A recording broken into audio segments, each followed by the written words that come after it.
আসসালামু আলাইকুম ভাই। আমরা ওই যে বাউন্ডারি পিলারের সাথে এভাবে এই যে বেজের থেকে 1 ফিট উঁচা করে দিছি, দিয়া এভাবে এই যে স্লোপে এভাবে দিয়ে দিছি টানা। কালকে এই দুইটা ঢালাই দিছিলাম, আজকে এই দুইটা খুললে আবার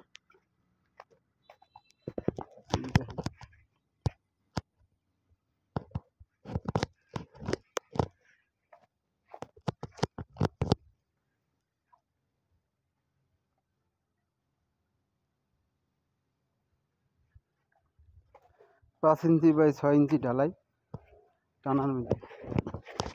কালকে এটা ঢালাই দিছি, ওই যে এই সাইডে 3টা আর ওই সাইডে একটা, 4টা বেজ ঢালাই দিয়ে দিচ্ছি। আজকে আবার এই দুইটা ফিটিং করবো, দুইটা ফর্মা বানানো আছে। নুরালি চাচারে কইছি ফিটিং করে দিত, পরে ওই একজন সাইডে দিব, মানে রাব্বানির বা বাচ্চুর যারা সাইডে দিয়ে একজন সাইডে দিয়ে ঢালাই দিয়ে দিব।